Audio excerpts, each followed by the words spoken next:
of what you're seeing in your living room and on your screen happening in places like Minneapolis. So forgive me, but you can't spend time with real people and not feel their pain and not feel that trauma. Donald Trump doesn't understand that. The recklessness, the impact across the spectrum, people that are scared. We talked to a community leader who literally sits on a board. Thank God a member of the board is a doctor, because they couldn't convince a young woman here legally to go to the doctor. She had a medical condition. She was so scared of being racially profiled on her way to the doctor. It's just typical Trump, trying to, forgive me, it's a French phrase, piss on the grasshoppers to hear them sing. This is the same president who said he eliminated all the federal permits.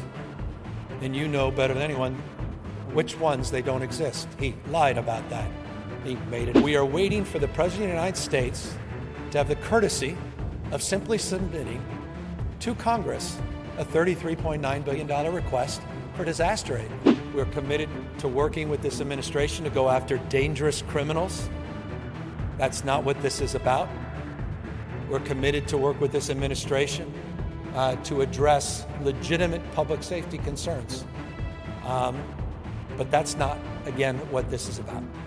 This is about terrorizing communities. It's about chaos. It's about fear. The border is one thing. It's tied to immigration, but it's not the immigration story. Border is one thing. Broader issue of immigration needs to radically be reformed. And that should be universally obvious to anybody. The asylum system needs to be reformed. American citizens gunned down and killed in American cities. The militarization of American cities. I mean, I was over in Europe, and they can't believe what they're seeing. This is not the United States of America. The abuse that is the trauma that a young kid feels when the gun is put to their head. You saw that example up in LA. Again, it was one of the first examples about a year ago. Disabled kid waiting for his sister to come across the street from school, and they put a gun to the head of a disabled boy.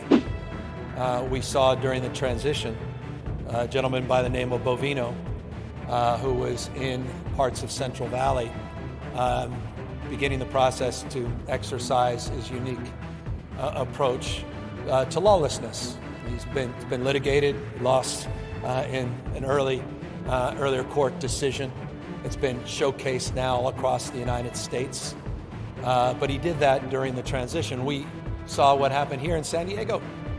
The first raids on a restaurant, where you saw a lot of crowd control and suppression techniques. It was a Friday night.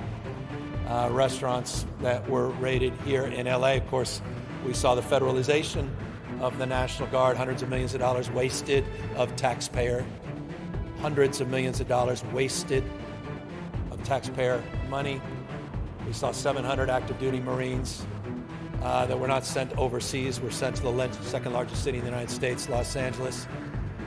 We saw thousands of National Guard men and women, by the way, who are police officers in their own right, firefighters, nurses, doctors, caregivers, that were sent to the armory. They had no particular purpose. They were there for purely political purposes. And we saw them paraded around. We saw Bovino move to other states. We said at the time that was a preview of things to come. I'll remind you, we were down at the Democracy Center in Little Tokyo. We were announcing the kickoff of a campaign that ultimately became Proposition 50. And there was a guy in a mask, along with others. Greg Bovino was out there trying to intimidate people from walking in. We said that was a preview of things to come as well. And so he's sent back to California. We're hardly celebrating that. This is a guy who literally goes on eBay and tries to find 1930s outfits. And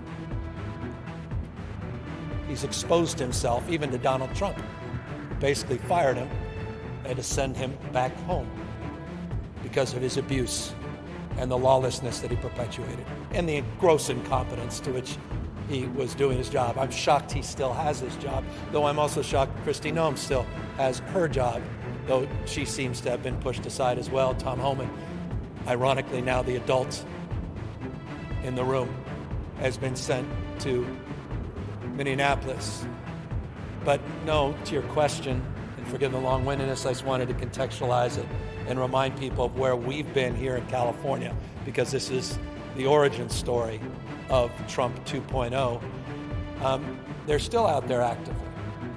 They're still out there actively terrorizing diverse communities. And I don't use that word lightly. I just left the border. I just left a community meeting. I just left meeting people representing all our diverse communities, many diverse communities in the state of California, giving me chapter and verse about how ICE is still conducting operations around schools. Chapter and verse around how the community and nonprofits have to go in because they take leaders of a household and now they've got children that are running the household that don't even have power of attorney, don't even know how to pay rent, providing grants so they don't lose their homes. Was hearing chapter and verse around the abuse people have received, abuse coming in many different forms. American cities disappearing and then being told they're on their own, their cell phone gone, their ID gone, and they have no recourse, no money to get back from where they have been shipped off. They just have to find their way back home. That's one type of abuse. The other kind of abuse, coming back with bruises, with no recourse, no capacity for justice. The abuse that is the trauma that a young kid feels when the gun is put to their head. You saw that example up in LA. Again, it was one of the first examples about a year ago. Disabled kid waiting for his sister to come across the street from school, and they put a gun to the head of a disabled boy. The trauma that is permanent, that is being perpetuated by the lawlessness of this administration. It's still happening all across this country, including here in California. It never disappeared. If you think I'm overstating it, 1,500% increase in the number of arrests. Cal Matters just came out with this new report versus the year prior. All happening, but without the fanfare of what you're seeing in your living room and on your screen happening in places like Minneapolis. So forgive me, but you can't spend time with real people and not feel their pain and not feel that trauma. Donald Trump doesn't understand that. He's never done that. He's never sat down with these folks. The recklessness, the impact across the spectrum, people that are scared. We talked to a community leader who literally sits on a board. Thank God a member of the board is a doctor, because they couldn't convince a young woman here legally to go to the doctor. She had a medical condition. She was so scared of being racially profiled on her way to the doctor. She refused to go to the doctor. And they were giving me an example, telling me that story. I can give you story after story, and this was only an hour-and-a-half meeting. Dozens and dozens of examples. That's just here in your backyard in Chula Vista. Imagine what's going on across the rest of the United States. So this has just got to end.